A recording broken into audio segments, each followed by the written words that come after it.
91.8 Hayes FM. Great West London. Matt, love it. Hi. It is love it, isn't it? It is, correct. I just realised I haven't said your surname for a while, so I just wanted to check that I'm saying it correctly.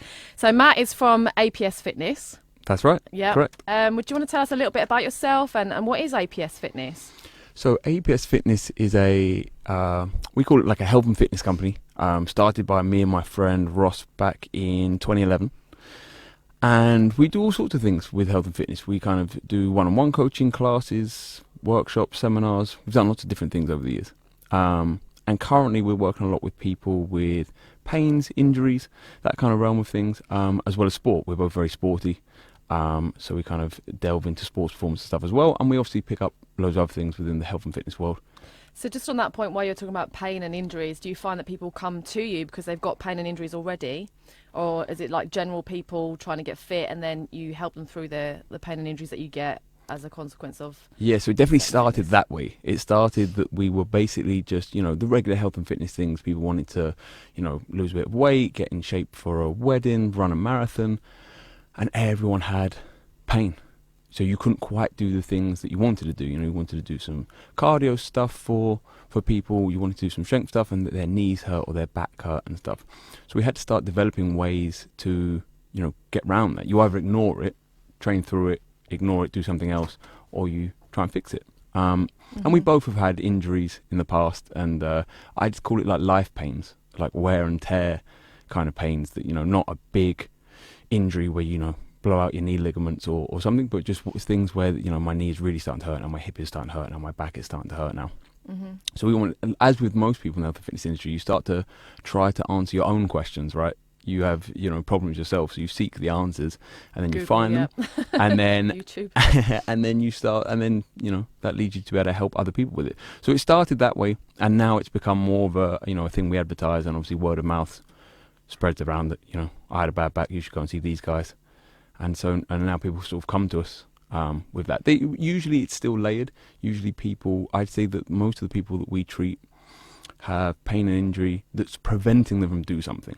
That's kind of our market, is people that want to be able to do a sport, want to be able to cycle, run, even things like gardening or play with their kids. It doesn't have to be hugely athletic, impressive things. They just want to do day-to-day active things, and they can't, and they would like a way around it. And that's a lot of the people that we work with, people that are what we call restricted, and we try to let them live unrestricted lives.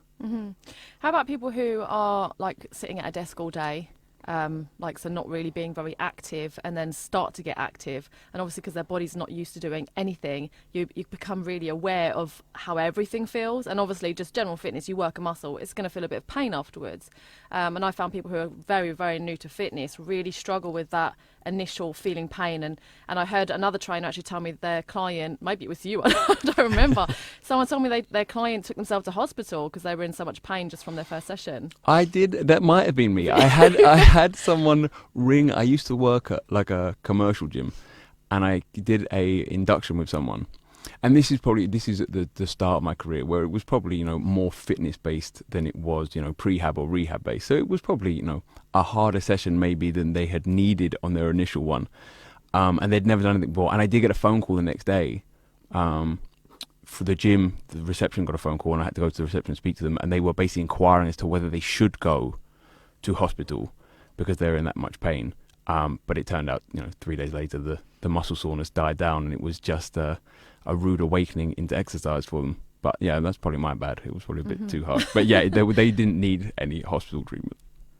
But at the same time, people sitting at desks all day get a lot of aches and pains, don't they, just from being so inactive? Yeah, they do. Tight hips and things like that. Yeah, really tight hips, tight behind the back of the knee, bad posture. And it certainly is a big problem with people that are trying to be active, as well as having a job where they're sitting down for like 10 hours a day. What's weird sometimes is the people that aren't active, that sit down all the time, they don't realise how stiff they are. Sometimes you do it for so long, because I often get complaints from people that are active that, so-and-so at work never complains of a bad neck and a bad, back. And I think sometimes that's because they're not doing anything to test it. Yeah. Whereas if you, get up from 10 hours of desk work and try to play squash, You're Yeah. very aware of my back, my neck. But if you just go home and sit down again, Because your body gets good at what you do, isn't it? Exactly, So you're getting yeah. good at sitting down. yeah. So I often think that the more active you are, the more aware of it you are, and so sometimes the more you complain. So it does almost seem like active people, have more aches and pains and stuff. And I think it's just one, they probably do because they're actually putting a little bit of wear and tear on things. But actually, I think they're just aware of it. It's like people start eating really healthily, and they, and a lot of people then stop indulging in treats and stuff because actually you become very aware that, I've eaten the dessert and now I'm in a bit of a slumber and can't operate properly. And you feel it. Whereas if, if you're often spiking your blood sugar levels up and down, you don't necessarily notice as much. Tell us what else you do at APS Fitness. I keep trying to, in my head, I'm going Apps Fitness. I remember I did this last time because Matt's actually been on the show before. But I thought we'll have a recap now that we have a nice studio and it's been a while and we see what you've been up to. It's very plush here now. So if you'd like to just tell us a little bit more about APS Fitness. And I'm going to find our Facebook Live on Facebook and share it on my page while you do that. Yeah, sure. So we established the company in 2011 and we actually got into our own kind of little premises in 2012.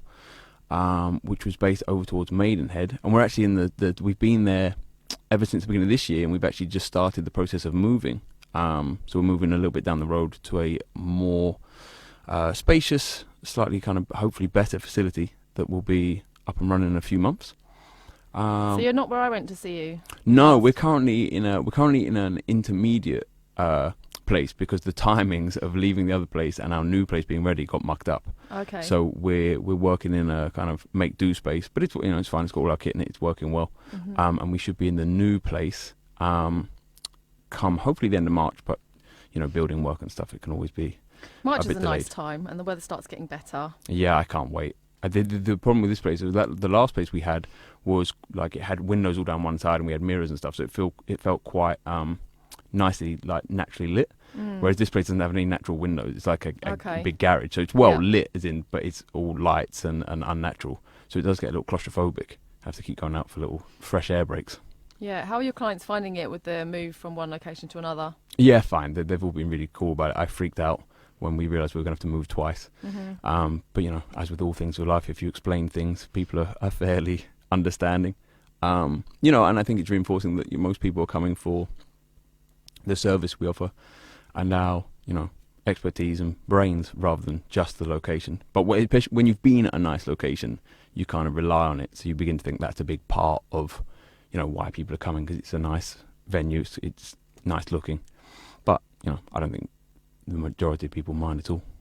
So tell us a little bit about yourself and Ross and your background, how you met each other and how you decided to come up with APS Fitness. Yeah, sure. So I mean, I've been sporty forever. It's always been. I don't know. I mean, my parents were always active and stuff. But I don't really know. I can't remember the first thing that made me want to start doing sport.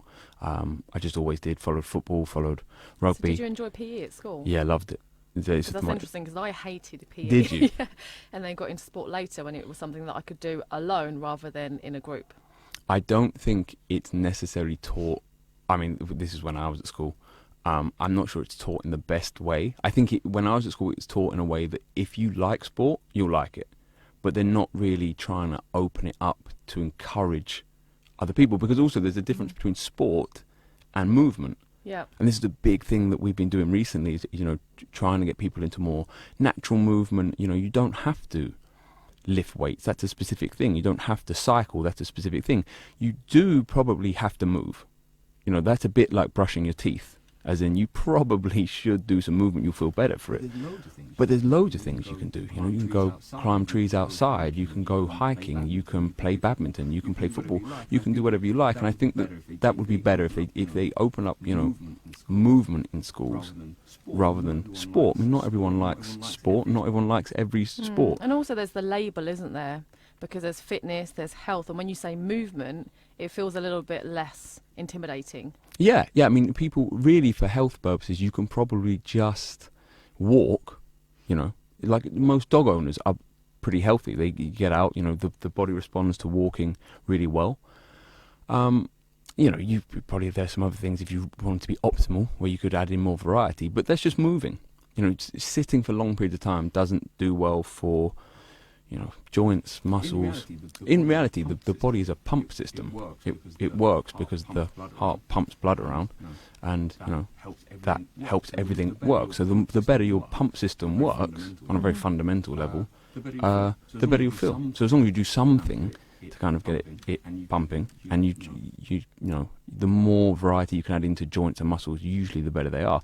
But that doesn't have to. I think that would be a better lesson for 11-year-olds rather than being put in a rugby shirt and having someone clatter into them if they don't really fancy it. I did. I loved it. I mean, I went to a school based on the fact that they played rugby, and I was like, that's brilliant. They had a rugby tour. I didn't even play the sport yet, but I just wanted to do it because it looked fun. And then if you hate it, you might be put off for life. Yeah, but if you're not, so if you're, you're not really into movement, they're saying it's good for you, but I'm not sure. And then you turn up, you haven't forgotten, you haven't got the right kit, you're made to do it in your pants, you're late, so they make you do push-ups, and then someone rugby tackles you. You probably turn off it straight away. It's like a punishment. yeah, using push-ups that way, using any exercise that way.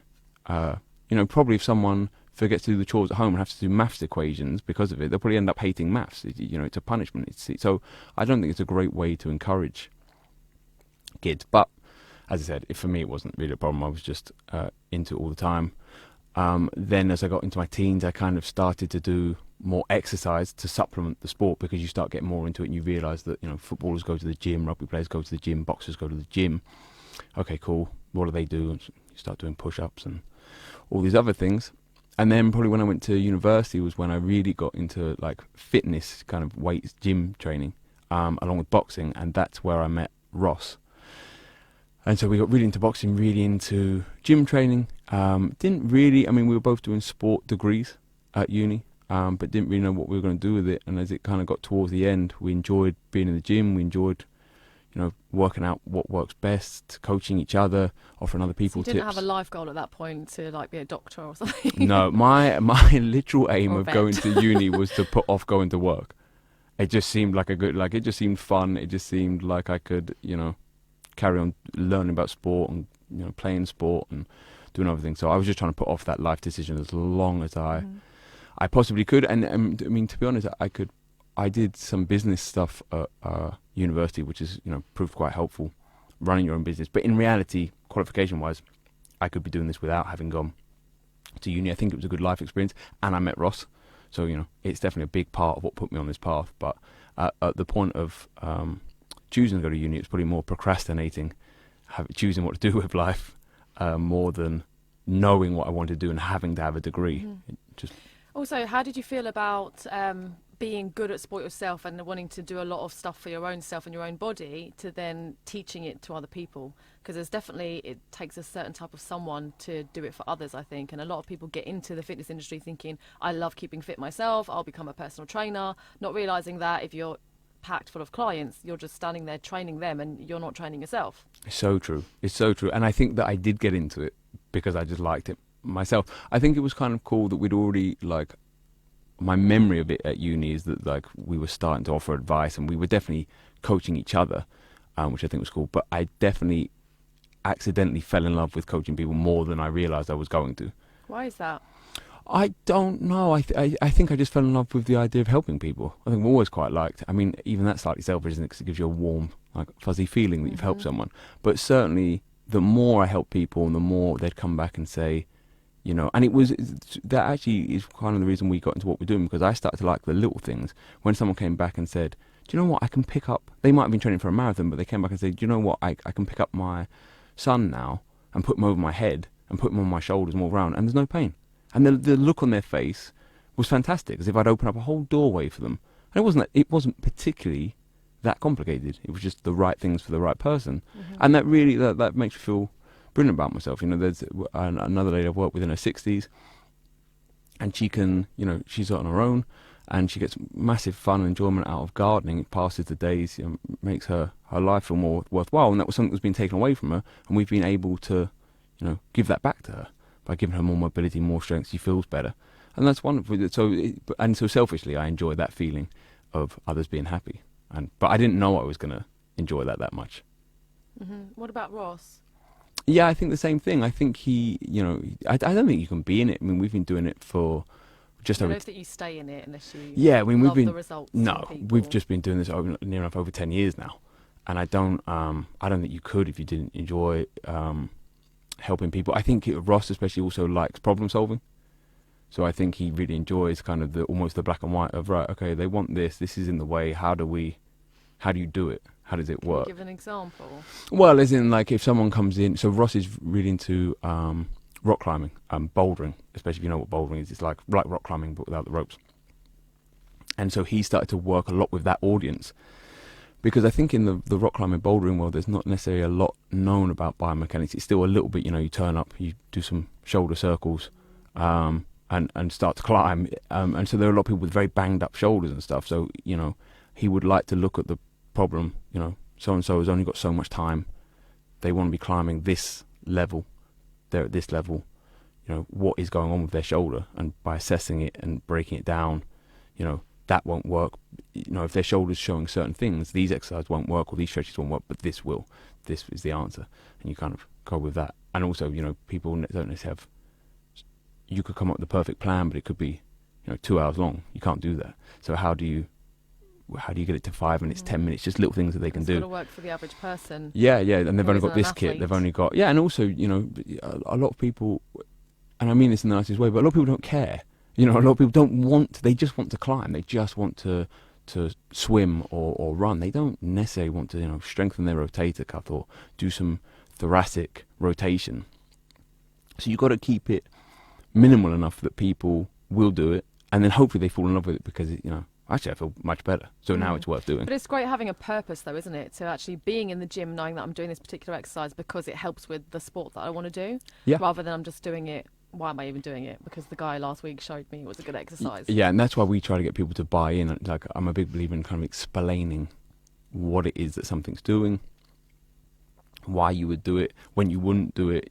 Our goal really, and it's funny because we work with people for years and years, but really our goal is to kind of get people within 6, maybe 12 months, if it's something complicated, to the point where they could take care of themselves. You don't want someone to become dependent on you, and a lot of that is getting them to buy into why are you doing this. And I think that people always ask about motivation. How do you stay motivated? You have to have a why, or well, I guess it's always a why. I was going to say, or you have to love it, but that would be a why, wouldn't it? So I think you always have to have... I think if something... I mean, even... And I always, harp on about cleaning your teeth. But even if the why is just to prevent your teeth falling out. You probably should clean your teeth. Yeah, but that's a strong enough why for most people, right? I don't know too many people that don't clean their teeth regularly. And I don't think anyone does it because they love... I mean, probably someone that does. Someone loves the feeling of it and stuff. But most of us, I do it because I really don't want fillings, and I don't want... a gummy smile by the time I'm 50. Note, though, we do have a break coming up right now, but I'd love to come back to talk to you about the why, and I can share with you some of my NLP training on that as well. Yeah, let's do it. So please stay tuned to 91.8 Hayes FM. We'll be right back after this break. Love Hayes FM? Well, you'll love our new mobile app. Listen on the move and catch your favourite presenters. Message the studio, request tracks, and keep up to date with the newsfeed. It's available to download for free from either the Apple App Store or the Google Play Store. Hayes FM. Which sound do you prefer? This one or this one? More and more children are getting measles. It's highly infectious and can be very serious. But the safest way to guard against it is with 2 doses of the MMR vaccine. It's never too late to protect your child. So for more details about how the MMR vaccine can stop this becoming this, contact your GP or visit nhs.uk/MMR. Advertising on 91.8 Hayes FM could be the most cost-effective way to reach thousands of listeners every day. We can offer spot advertising or show sponsorship. So why not get your local radio station working for your business? Call our helpful team on 0208 099 2226 or email office@hazefm.org. Have you seen that Change for Life? It's all about small changes we can do to make us healthier. Whether you and your family want to cut back fat, watch the salt, make sugar swaps, get your 5 a day or be more active, Change for Life has something for you. To find loads of easy everyday ideas, just search online for Change for Life. Now. Playing the biggest hits of all time. Respect music. The sound of Great West London. 91.8 Hayes FM. Hello, welcome back to 91.8 Hayes FM, the Waishee radio show. I'm Nicola Chan, and this is Matt Lovett from APS Fitness in the hot seat. Hi. So just before the advert there, we were talking about your big why. And whenever somebody says that to me, it just reminds me of my NLP training. And I always think of it like layer cake. You know, the video layer cake? Mm-hmm. Well, I say video. Back then when that movie was out, I had it as a video. So I'm just thinking of the cover and the big cake on the front. And whenever I think of why, there's like layers to the why, like the cake. Yeah. Not that it's got anything to do with cake, but it's just funny. And so in NLP, we have like the 7 layers. And you ask somebody at least 7 times, why do you want that? So you say, I want to lift a certain weight, but why do you want that? Yes. And you might think it's just the first why, but then there's another one, and then there's another one, and why that, and then why that. And that's when you get right down into the subconscious. So you're probably not even aware of it. Yeah, I 100% agree. I think most of us, I would probably argue that I could probably go 4, 5 deep, and then I might there's still some. So what I would claim to be my whys probably aren't still deep enough. But yeah, we definitely do a similar process with people, of, like just getting to the bottom of, you know, I've not got like a number. I don't do it that kind of way, but I'd be interested to speak to you more about as to whether that number's sort of crucial. Yeah, I can definitely dig into your brain in the break. Yeah. Find out your big why, then we can share it if you want. You sure? Yeah, we can try it. But yeah, I usually dig until I've got like what feels like a substantial answer. Do you know, something that you can anchor, you think, okay, I can use that. Yeah, because that's the bit that's going to keep you going when you don't have motivation. It's false as far as I'm concerned to do with your why, because you don't need motivation then. If your big why is so that you can play with your kids, you know, or so you can live longer to spend more time with your family, then that's your emotional why.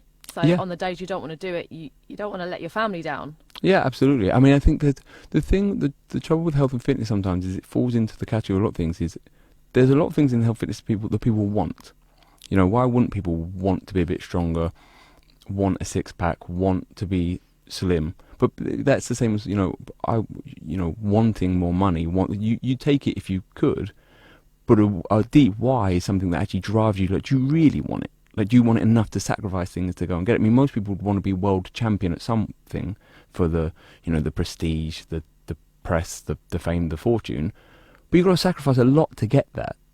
So there's a difference between, wanting something. Well, yeah, I'd kind of, and people might want it for a little bit, and then really desiring something, really kind of having an aspiration for things. And I think it's also handy to have a few, and I don't know if they do this in NLP, but having a few over different times. So the kind of my why, one of my underlying whys that I train myself is to be healthy and live as long as I can. But I also have short-term whys that kind of conflict with that. But if I don't have that underlying one, which I didn't for years, I would bang myself up and get really beat up and stuff. So I like to have a few, So you have to remind yourself of your feet on the ground. Yeah, I have to have a why as to, why would I take my foot off the gas? Mm-hmm. Why would it? And to be fair, you could just have supporting whys. I mean, if your why is to be, I train because I want to be the best kayaker I can be, you should still take the foot off the gas, because you can't become the best kayaker if you're injured. You can't be the best kayaker if you're too tired. So you still have to balance it out. But sometimes, especially for the average person, you just have to balance their fitness why, I guess, with some other whys. Do you want to, you want to be slim, you want to be fit and healthy and stuff, but you want to have energy for your kids or for your job and stuff, right? Otherwise, you start training all the time, don't know when to rest, get ill. So you have to have some balances, maybe. Mm-hmm. And also, sometimes if you know that you're that type of person, to then maybe hand it over to somebody else, like a coach. Because I know for myself as well, I can program for everybody else, but programming for myself, I don't want to take that rest day. It's still in my mindset to just keep pushing on. So if somebody's told me, this is the plan, you're training 3 days, the other days you're resting or whatever, I know that that's the plan. I'm going to stick to it, just trust the process. But if I was doing it for myself, because how I feel on a day-to-day basis might be different, I might be like, today, and then just make excuses. for that day. Absolutely. Do more. Whereas obviously some people on the other hand might make excuses that day to do less. But whatever it is, it's those excuses that get in. Whereas if you have a coach, you're accountable to them, so you're more likely to have a proper plan. Yeah, I couldn't agree more. I think also that it's hard to see yourself through neutral eyes. So you need someone to it's hard to know how tired we are sometimes. You know, am I just moaning? Am I just feeling? Yeah, am I being lazy? Am I being lazy and stuff? And I think if you're a successful person, you often have that drive of I'm fine, Yeah. I'm fine. And sometimes it takes that person of you're not though, are you? Like you, and that's why when I'm managing myself, and if you are someone that's managing themselves, I try to have some little assessments that I can do that are almost black and white that will monitor me. So I might have warm-ups that I do, and if I'm doing worse at them than normal, then my nervous system is cooked. The test says I should rest. Okay, that's interesting. So it's handy to have, and I have some energy. Unfortunately, I think we spoke about this last time. I would love people to have an energy health marker on their body, so you can just look at them oh, well, you're 50% health today, so no training for you. In the future. Yeah, maybe at some There's point. probably an app. There'll probably be an app. I mean, they do things with heart rate and stuff like that, where you can start to monitor it. But just things like energy, pain, sleep, digestion, skin.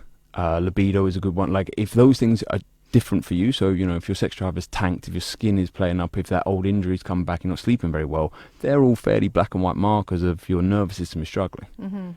So what I've stopped trying to do is argue with that. So I've got how I feel. I'm sure I'll be all right. But if all those markers, and then I go and do my warm up and it's really shabby, at this point it's time to walk away because because I don't always have a coach with me, my little assessments become my coach. So that's my kind of way of, okay, it's time to walk away. But it's definitely handy, to see coaches and stuff as much as you can. But you have to be able to self-monitor, and I think Well, that's being in tune with your body as well, though, isn't it?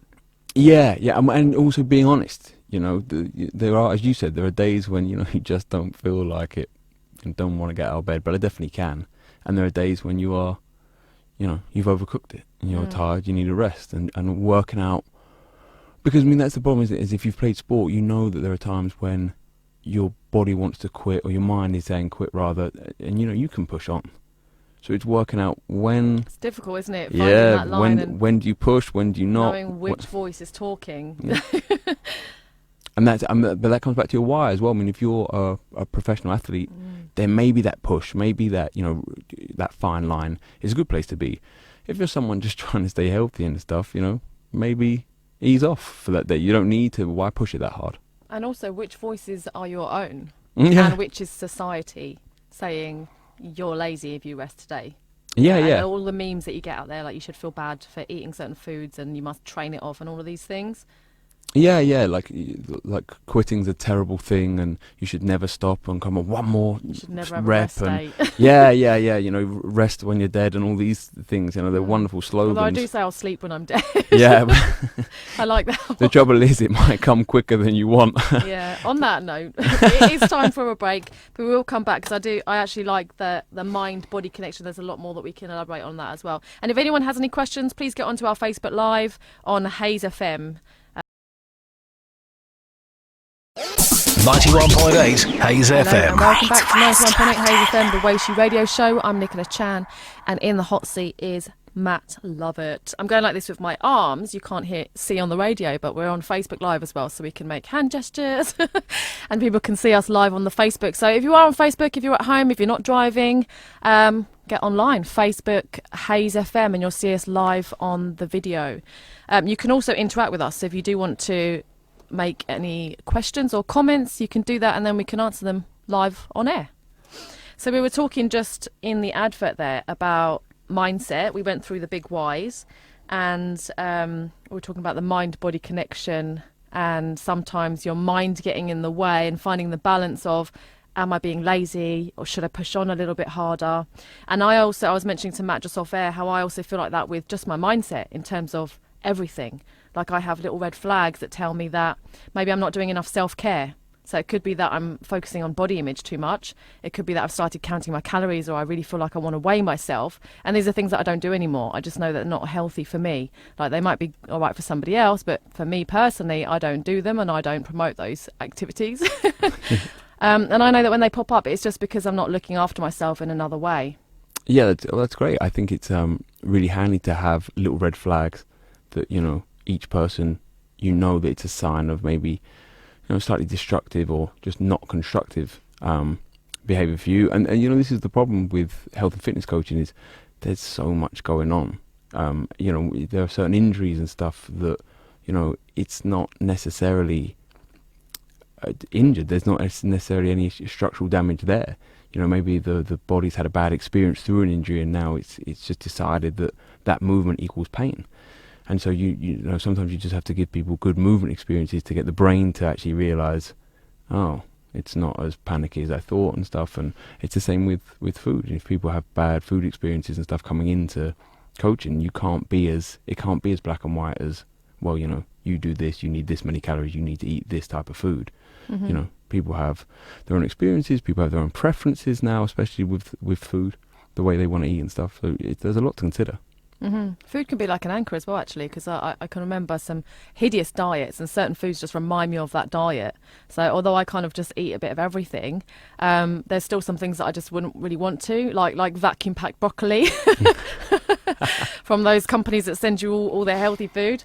It's just horrendous, like the smell of it. I was going to say, does that stink when you open it? Yeah. I don't know does. what it is. It's just, I just couldn't eat that again. Like, I love broccoli, but I'd like fresh broccoli, not vacuum packed. You don't want the smell trapped in. Yeah, just something about it. And it just reminds me of a time in my life that I didn't like myself very much. And my main focus was just change myself, my aesthetics. Yeah, I mean, we have the same thing, like I was saying earlier, like I've had the same thing with people with push-ups, where they would, you know, it was a punishment thing. They come in and maybe they're not, they want to do health and fitness, they haven't done that much. And one of the first things they say is, I'm not doing push-ups. Oh, and you, okay. I mean, that's okay. I mean, we don't need to do push-ups, so that's okay. But that's also a way of teaching children, isn't it? That exercise is a punishment. Yeah. Rather than a joy and fun and movement. I think it's, I mean, I think if you had like adults and it's, you know, you've got a semi-professional boxing club and stuff like that, and there's a little punishment for people being late and stuff, I think that's okay. I can kind of understand, you know, they're all grown-ups, they know why they're being punished. I guess it's like putting money in a jar if you're late, or, you know, you do a wrong behavior. But I think you have to be careful with kids, because it's going to imprint on their, you know, and especially if it's their first contact with it. Yeah. It's okay to know that an exercise is, you know, really cool and it works really well, and it just happens to be being used in this instance as, you know, a penalty. But I don't think that's what you want the first experience with someone to be. So yeah, you have all sorts of things. I mean, I think, as you say, like there are certain exercises that I used to do that remind me of a certain stage of things, or I think I don't want to do that anymore. I think what's interesting with movement as well is, when comparing it to food is starting to be accepted. That, you know, there's loads of different solutions for different people. You know, it's okay to be vegetarian if that suits your mindset. Same with vegan. It's okay to, you know, eat 6 meals a day, fasting. There's loads of different options, and I think that it is slightly going into the movement world. But I think for a long time that was a pre-packaged idea of what you had to do. You had to do cardio, you had to do this body part, you had to do this. Should we come back to talk about food? Yeah. We have a little break now. I know that was a short one. Oh, sure, we yeah. have a lot longer, and there's a lot more we can cover on the topic of food. So if you've got any food questions, get them in. 91.8 Hayes FM. We'll be right back. Advertising on 91.8 Hayes FM could be the most cost-effective way to reach thousands of listeners every day. We can offer spot advertising or show sponsorship. So why not get your local radio station working for your business? Call a helpful team on 0208 099 2226 or email office@hayesfm.org. Change for Life is all about how we can make changes to live healthier lives, like just being a bit more active every day. Leaving the bus a stop early and walking the rest of the way, or taking the stairs rather than the lift, all make a difference. Getting the heart working helps reduce our chance of a stroke or heart disease. For more ideas to get going every day, search online for Change for Life now. Love Hayes FM? Well, you'll love our new mobile app. Listen on the move and catch your favourite presenters. Message the studio, request tracks, and keep up to date with the newsfeed. It's available to download for free from either the Apple App Store or the Google Play Store. Hayes FM.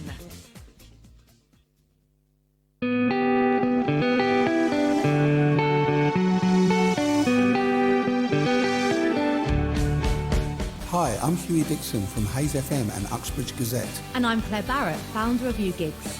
And we'd like to tell you about an opportunity opening up in Hanwell for performance artists. Start on Wednesday the 6th of March and the first Wednesday of every month from then on. Lavin's Live begins. Hosted by Lavin's Bar, 97 Oxford Road, W7 3ST. If you'd like to perform at Lavin's Live, they're looking to showcase singers, musicians, comedians and magicians. We'll be streaming live on Facebook, so follow us at Lavin's Live for more information. Round the corner from where you live. So local, we can see you. 91.8 Hayes FM. Welcome back to 91.8 Hayes FM. So that was just a short break there, and now we are here until 2 o'clock and then until 3 o'clock, but till 2 o'clock for the next break, so we can talk about nutrition, as we were just diving into the topic there before the break. Where were we? We were talking about different types of nutrition, and the fact that, and I was saying that movement is kind of becoming similar now, that it's becoming okay to, to slightly diversify. So there's lots of different eating strategies for people, and there should be loads of different movement strategies for people too. It should be okay. Oh yes, and you were talking about veganism and vegetarian and all of these different ways of eating, and then I can share with you my opinion on these as well. Yeah, sure. Well, go ahead. Well, you go first. Oh, well, I mean, my opinion on eating is that there are probably there are scientific things of how much stuff you need. You need vitamins, you need minerals, we need some protein, we need some energy. And I think that with vegetarianism, which I have some experience with because my wife is vegetarian, and quite a few clients are vegetarian and stuff like that. So I have absolutely no problem with that, with people's choice of being vegetarian, but straight off the bat you are moving away from food sources that provide you with protein, and especially B12. And usually when you face the fact that that's happened, and you don't have to have it from meat sources, but you should have protein, and you get someone to introduce the right level of protein, the right level of B12 into the diet, especially with vegetarians, their energy shoots up. Mm-hmm. How do you get B12 into your diet then without meat sources? You usually have to go supplement. I've found with... Well, then wouldn't that show you that your body does need it, and therefore maybe we are carnivores? Or we might start a debate now. Oh, we're getting sticky. We'll suddenly get loads of comments coming. I think the problem with a lot of these things is because there's always that argument of what we meant to do. I think the trouble is there's a huge difference between survival and optimal. Mm-hmm. So you can definitely, I mean, if you were, because I don't think we would perish if we lived places where there wasn't meat sources. You would survive.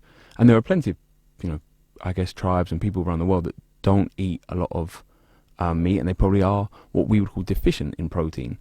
And they're fine. But whether it's optimal or not, I don't know. I mean, I guess caveman had a much lower average life expectancy than we have now, right? And also, people want to play in badminton leagues and look after kids and work till 7 o'clock at night. So, when you're feeling a bit low on energy because you haven't had protein for a few days, I guess if you're in the tribe, you can just sit and have a nap and just rest for a couple of days. But if life goes on, maybe you have to be a little bit more stringent. That sounds amazing. Yeah. Maybe you need some B12.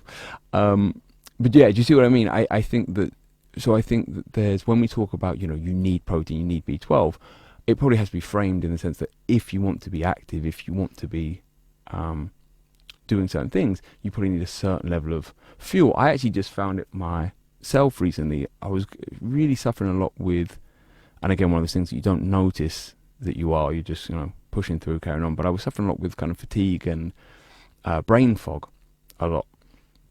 And I was looking into my nutrition and about things I know and stuff, and I started to track it a little bit more, which isn't for everyone, as we've talked about, but it helped me see it through a coach's eyes almost. Like, what am I actually doing? There's what I think I'm doing, and then there's what I'm actually doing. And I think I'd got myself into a mindset of, most people probably overindulge in carbs. That's probably a kind of a natural thought. And I just wasn't having enough.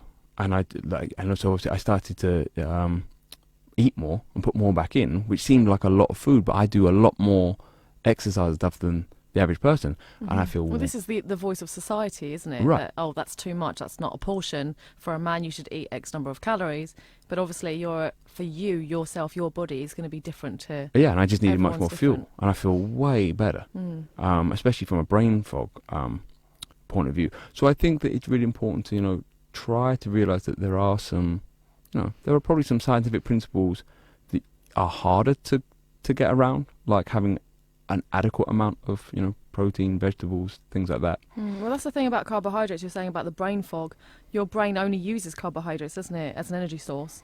So, and our brain regulates everything else. So we should really be looking after our brain and giving it the fuel that it needs. And I think sometimes with nutrition, I don't know if you found it, that people get into a mindset that every food is just a token. It doesn't, like, as long as I have a certain amount of tokens, doesn't matter what group, where from, I've eaten enough. But each food group does something different. So if you're getting all your food tokens from proteins, you're going to miss out on... And that's the the thing idea. that some diets teach you, isn't it? That you have a certain number of calories, so they're your tokens. And then they say, well, you could just go and eat a load of chocolate for that amount of tokens, and then you're not going to be undernourished with everything else, but you've had your amount of tokens for the day, and then you can't eat anything else. I guess that's where maybe a lot of it comes from. Another reason diets are bad. Well, I mean, and the thing is and the trouble is there's things that suit everyone as well, because we're not talking about, we've talked about lifestyle differences, but we aren't talking about just genetic differences. So I'm sure there are people, there's the carnivore diet now, where people are just eating, they've gone the other way, they're just eating meat, and people are apparently having wonderful results on it. Good luck. I mean, that's fantastic. And the same with vegan and everything else. I think one of the things to be aware of that I'd like to share with anyone that's doing these things is usually when you start, because a lot of diets share the same thing, right? They're all promoting, like, vegetarian and carnivore, for instance. I bet you that the people that do it start to eat good versions of those things. I bet they're not throwing down chicken nuggets and, old vegetables. I bet the vegetarians are eating fairly fresh vegetables. I bet the carnivore... So that's a good source of food, right? So that's good. If you're that interested in a diet, you've probably cut out sugar and other things. And if you're only eating, I get vegetarians have access to carbs and stuff, but especially if you're only eating meat, okay, well, carb sources and sugar are out then, so the bad stuff is down. So for a while, you often feel really good because you've got a good source of level of protein if you're a carnivore diet person. If you're a vegetarian, you've got loads of vegetables going into the system where maybe you didn't before.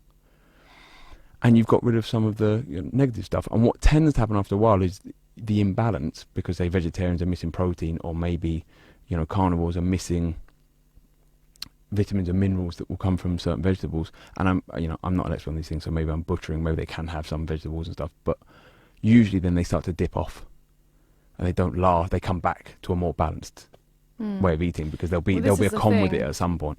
And we were talking before about the mind-body connection. I feel that anybody who eats off of a plan then loses the mind-body connection, and then they're not intuitive with themselves anymore. And actually, if you are an intuitive eater, if you listen to your body, you will crave foods that have got more nutrition in them, that are more nourishing for your body. When you exercise, you need a bit more nourishment, you'll be a bit more hungry, and you'll reach for the things that are going to nourish you. But then also you may reach for something that's going to fill you up emotionally. There's many reasons why we eat food, and I feel that when you get into a diet plan and you're just losing that disconnection with your body, you also then have emotions added to it, like shame and guilt, like those are bad foods. So now you're a bad person because you had that. Like the whole eating clean idea. Yeah, I think that... Again, that voice.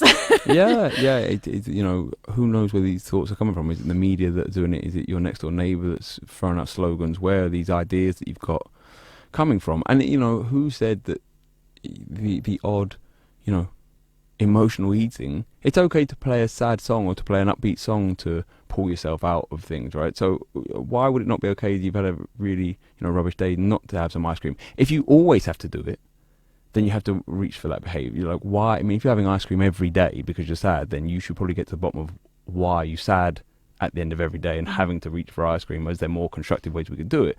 But if once in a blue moon you have a sad day and a bit of ice cream will cheer you up, a bit like, your favourite song will, I'm not sure that's a bad thing. I mean, we all often talk in a movement sense of, going out for a long run or, hitting the heavy bag to let out some steam, some aggression.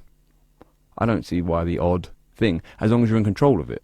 If it controls you, if you have... Same with that, you wouldn't want to do that every day. No, exactly. Yeah, if you're having to hit the heavy bag every day because you're frustrated and annoyed, you should probably get to the bottom of why, rather than relying on that. And that would be exactly the same. I have the exact same argument with paracetamol and stuff and ibuprofen. If you've got a headache and you've got a radio show to come and do, or you've got a big interview, and you don't usually get headaches, but it's really going to affect your performance, I'd probably take an ibuprofen. But if you're always taking ibuprofen, if you have a headache every day, and then why? What's causing it? Because the ibuprofen, you're just masking over the symptoms, and that would be the same as indulging in ice cream or hitting heavy back. But I don't think we should make those behaviours bad. It's like when people get so into their eating, they won't, have a glass of champagne to celebrate, or a bit of cake on a birthday. And if you really don't want those things, don't let society make that's you the thing either. With those, they are celebratory things. We do eat and drink for emotions. It's just normal. It's human behaviour. But if you're told that it's bad, then, or you shouldn't eat unless you're hungry, then you may not be hungry on your birthday after you've just had a nice meal to have a bit of birthday cake. Yeah. I guess we get back to the why and doing what is right for you. If it's, I've been at things where I've been doing something athletic the next day, or competing at something, so I'm not gonna. I've been at a wedding or a party or something. I'm not gonna drink and eat because I've got a why the next day. Other times, I really enjoy that process. So I think as long as you're doing it, and I think a lot of the top nutritionists will say, if you're having a bit of cake and you're really in that moment, you're really enjoying it, it's really added to the occasion, you've really enjoyed that moment, all the power to you. But if you just wolfed it down, didn't even notice it, and maybe have another bit, and you do that every day, then that's probably a damaging behaviour. But then it on should the be other addressed. token to that is if you did just wolf it down because you weren't thinking and you were mindlessly not paying attention to every bite, then if society's told you that's really bad, you might then feel bad about it, and because you've now got guilt about it, you think, oh well, swear word, I'll have another bit. Yeah. And then I'll have another bit, and then so that's actually worse. To me, I just feel like relax. Eat how you feel. If you want a bit of cake, eat the cake. If you want an avocado, have an avocado. Yeah, I think there's a lot to be said for that, and I think the stress levels as well. If once you relax with food, your stress goes down. Everything becomes better. You're just more natural with food. Yeah, I think people can be like that with their movement as well. Exactly, definitely with the movement as well. If you relax sometimes. Again, why? If you're a top athlete, or you're really, really wanting to look a certain way for your wedding and stuff, and you really got a why, then maybe be strict with things for a little bit. Maybe there's a good why for.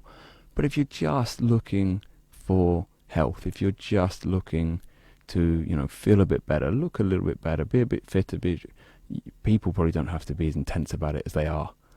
And of course it suits the fitness industry to make everyone super really care about it and really get involved, and worry they're not doing enough, and buy more supplements and buy more training sessions and stuff. But again, why are you doing it? Are you doing it because you feel you should, or are you doing it because it actually helps you and you want to? So how do you feel, because you're saying that with such confidence and experience, but how have you felt in the industry yourself, being the teacher of all of these people, with also being a human being, doing your own training, your own eating? How has all of these things affected you? For a good period of time, and even occasionally now, you and I'm sure everyone gets this in their realm, you feel like an imposter. So I've always felt that I've always felt like I kind of know what I'm talking about, because when I tell people and they do it, it works. So that's cool.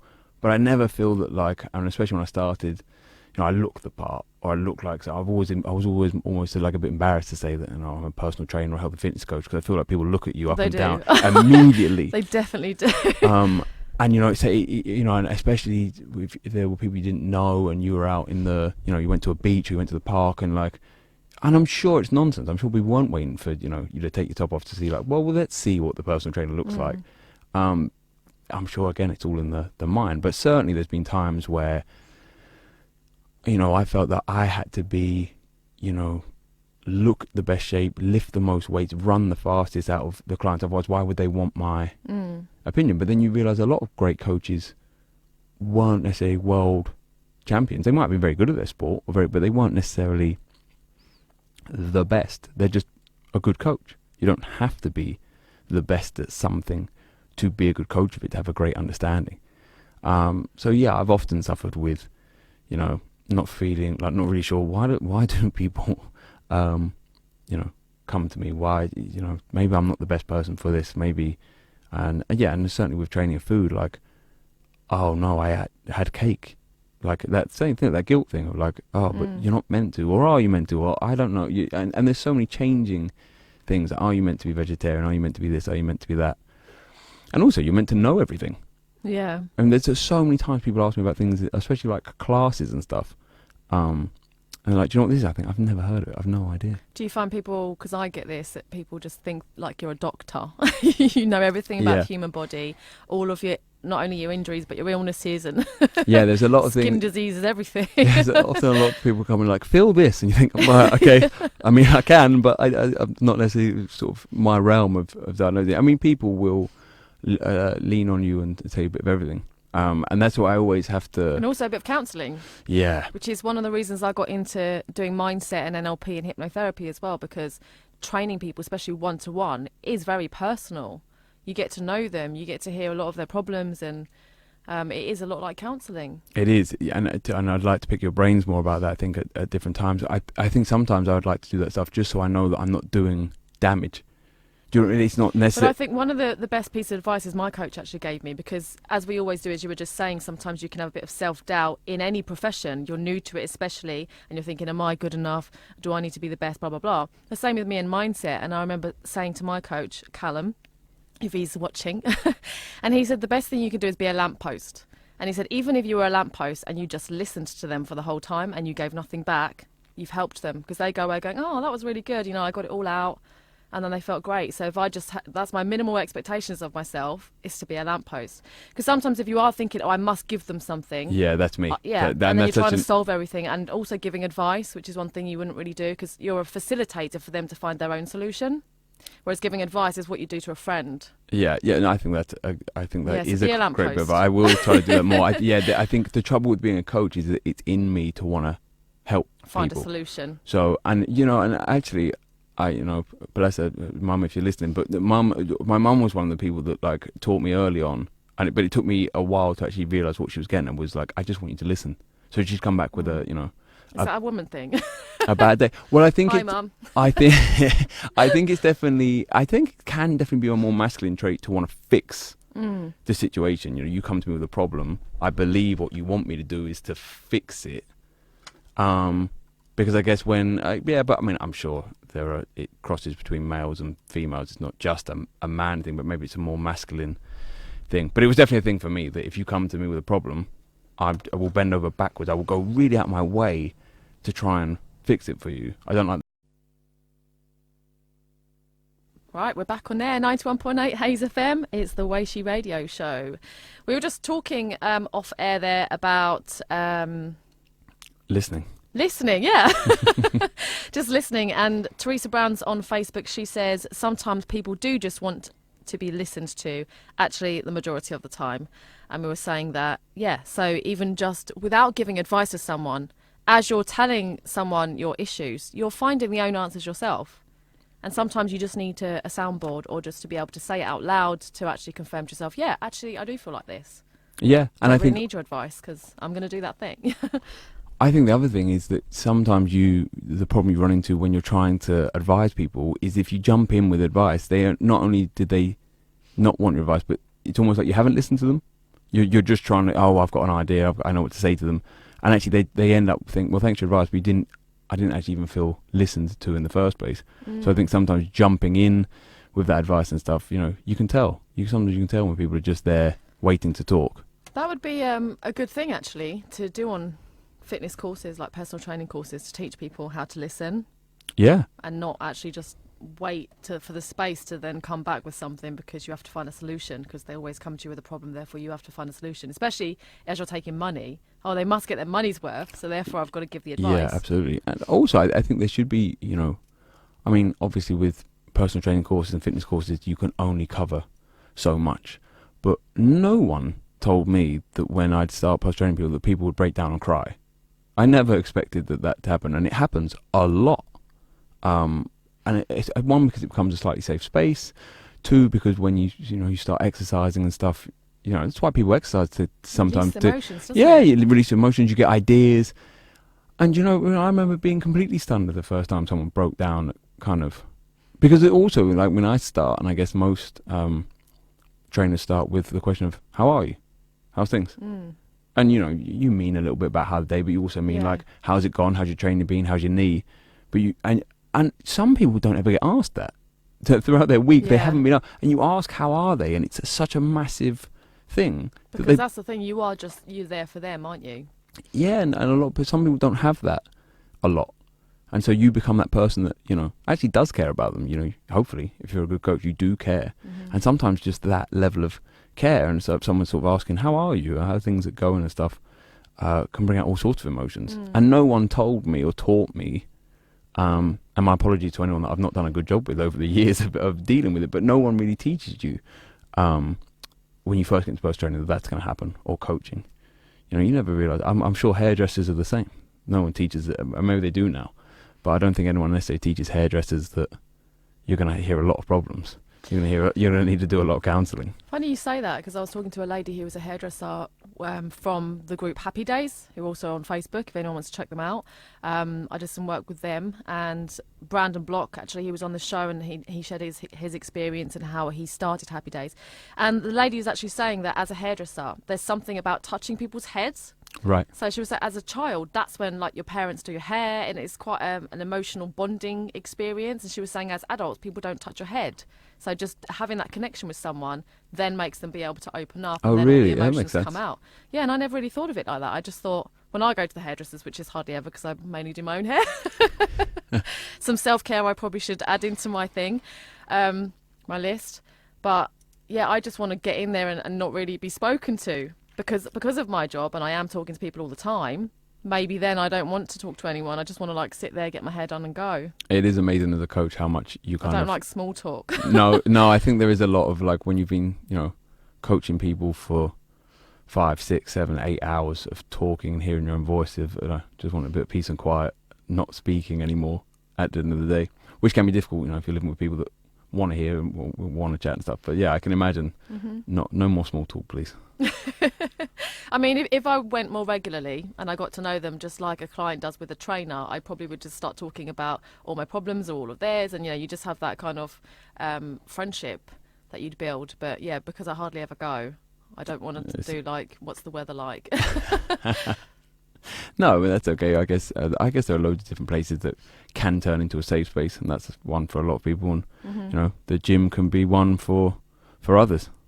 So I did want to tell you, actually, we've kind of like dived off the whole plan here, which is great because I love it when that happens and it just kind of flows naturally. But I did want to ask you actually about your own sport and fitness, and you mentioned that you do jiu-jitsu. Yes. And because I believe like discipline is such a good topic to discuss, and discipline to exercise, discipline in life. And I know obviously jiu-jitsu, any martial arts, there's a lot of discipline involved. Do you want to share your experience on that? Yeah, I mean, you certainly. I mean, I guess the main discipline that you get from any sport, martial arts being a really good example, is that to get good at it, you have to turn up.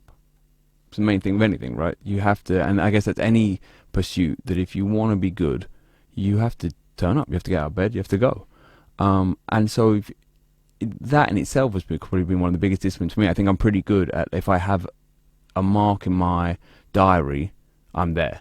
If I said I'm going to do it, I'm going to do it. And I think that, having to turn up to training session after training session helps with that. And obviously martial arts is pretty good at making you uncomfortable. If you're going to go do jiu-jitsu where people are lying on top of you and trying to strangle you and trying to extend your arm and other things, you're going to be uncomfortable. And so not quitting when it gets rough, when it gets a bit uncomfortable. But the other thing I like with jiu-jitsu is the idea is to put someone in a situation, or you might get into a situation where, your arm is in danger, or maybe someone has got hold of your neck, which sounds awful, by the way. But the idea is that you would realize you're in a bad situation, you tap. So you tap them and they let go and it's done. So it almost has taught you to, know when you're beat, know when, enough is enough. And, I can use that sometimes. Sometimes I have to tap out of a an event or a day, I'm just too tired. It's, you've got to look after yourself. So it's like a metaphor for your other training. Exactly. Like, know when it's Tap just, out. yeah, you know when it's time to tap, and know when it's just uncomfortable. And, you don't always get it right. Sometimes you leave your arm there Instead of the thumbs up button, we should have the double tap. It's taught, again, turning up and kind of learning to be uncomfortable are things that martial arts, and especially jiu-jitsu, has taught me very well. Do you think that kind of helps with fear then? Because you get like a little bit of fear every time, that you then just get used to fear?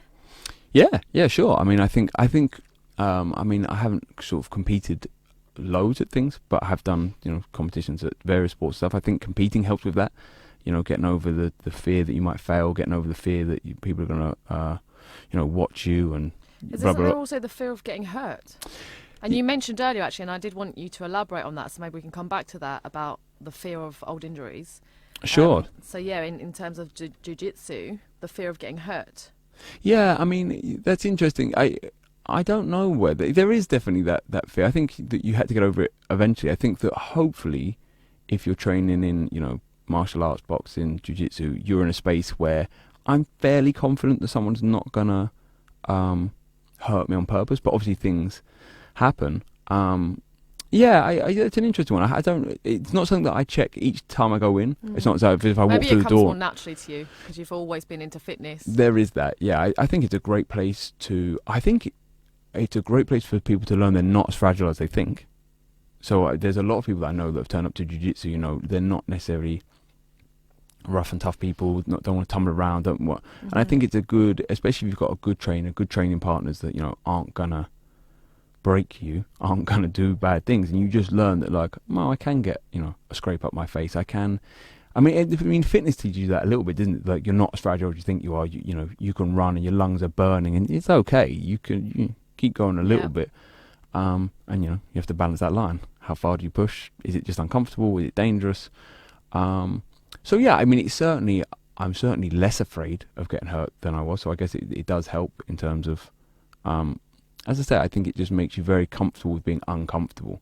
So I'm more comfortable about having uncomfortable conversations, or, being somewhere. So it is transferable to the rest of your life? Yeah, I think so. I mean, even things. Or do you have to take a moment to remind yourself, I can do this in jiu-jitsu, therefore I can have this conversation? Yeah. I think you can. That's a handy, like, to be able to pause and realise that, well, hang on, we've done this. I'm often trying to get people to realise that even if something's new, you've probably done something very similar before. So, like, if you've had a conversation that's gone before and it's gone well, you can probably do it again, even if it's in a different realm. So, if I can be uncomfortable. See, without even knowing it, that is an NLP tool. Okay, cool. It's your strategy. So you have a strategy for dealing with conflict, for example, that you might be great at work. You might be a HR person, and then you might be really worried about having a confrontation at home. But you have a strategy that you deal with it at work, and it's just using that same strategy at home. It's recognising you're successful at doing it in one realm. You can take that success and do. And I try to use that with people all the time. Because there are so many people that most people that come to me are successful at something, successfully raise a child, successfully got a job, successfully even got out of their house and managed to make it to me that day. You're successful at something. They just feel very unsuccessful at health and fitness, and so you can try to Well, it's great that you do that then, because I can imagine going into a session with you and feeling like, I'm rubbish, I can't do this, I'm such a beginner. Yeah. And then you're like, well, actually, you're a great mum. You're this. Yeah. Then they feel topped up. Yeah, exactly. You've got to make people feel good. I mean, that's one of the things about exercise program, isn't it? Is you're going to try and pick things that they'll get wins at. You want it to be challenging. It's like everything. You want it to be like Goldilocks. Not too challenging, not sort of too easy. So they feel like they've worked for it, but they've won. Oh, I can do this. Then the next thing, I can do this. Yeah, and I think that. Yeah. But as you said, it's really, some people aren't very good at, generalising it all. So they don't realise that you've had so many wins and other things. Why could you not do that here? I wonder actually, because you just reminded me of something. And recently, I started aerial silks with my daughter. So I wanted to do something together, and I've decided now that I just want to focus on her doing it, and I don't want to put any eggs in that basket because I'm focusing on my lifting separately. But I did get to a moment in there where I felt like it's a big struggle for me to be a beginner. Yes, and yeah. be rubbish at something and feel like a failure. And that uncomfortable feeling, it was like, I don't want to come here anymore. And Yeah. that's not the reason I'm aware of it. And then I pushed through a few more sessions and I was like, oh, if I stayed. And I can't remember how many hours. There's like a certain number of hours, isn't there, of mastering a technique. Well, You put that many hours the of 10,000 training hour into it, thing. yeah, then you'd be at least good at it. So if I stayed, I could definitely overcome those initial beginner things. And also looking at other people in the group is amazing because there's all different levels. So you can see that, oh, if I did carry on, I would be good. I would be able to do something. Yeah. I mean, a lot better of than it. now. But it just reminded me that that is a struggle to get through that first bit of uncomfortable. Yes. Like, I'm rubbish at this. I'm never going to be any good. It And di- I see it in my daughter as well, actually, where she tried a couple of moves and she couldn't do them, and she was like, kind of pack it in and then just walk to the other side of the room. She's only 8, so her attention span's quite short anyway. Okay. And then luckily the teacher saw that, gave her something a bit easier, something that she could do herself, and it looks amazing, but it's an easy thing. And she was like, wow, I can do this. And then suddenly her enthusiasm came back. Yeah, we all need. I mean, unless you're a complete savage, people need little wins. They need to like feel good. Their ego needs to be pumped up a little bit. Otherwise, it's just being rubbish at something and being feeling uncomfortable and feeling bad at something all the time. Most people are gonna quit. And I think that the feeling like you suck at something is a big turn off factor for a lot of people. They don't want to go through that. And where I don't know if you found this, I found it a lot with people that get injured or come away from health and fitness, and that stops them going back. Because maybe you were lifting a lot of weight, maybe you were able to run 5k in a fast time, maybe you've had an injury, or just life got in the way, and they won't go back because they don't want to realise that they can't run 5k that quick anymore. They don't want to do something where they think I used to be able to do this better.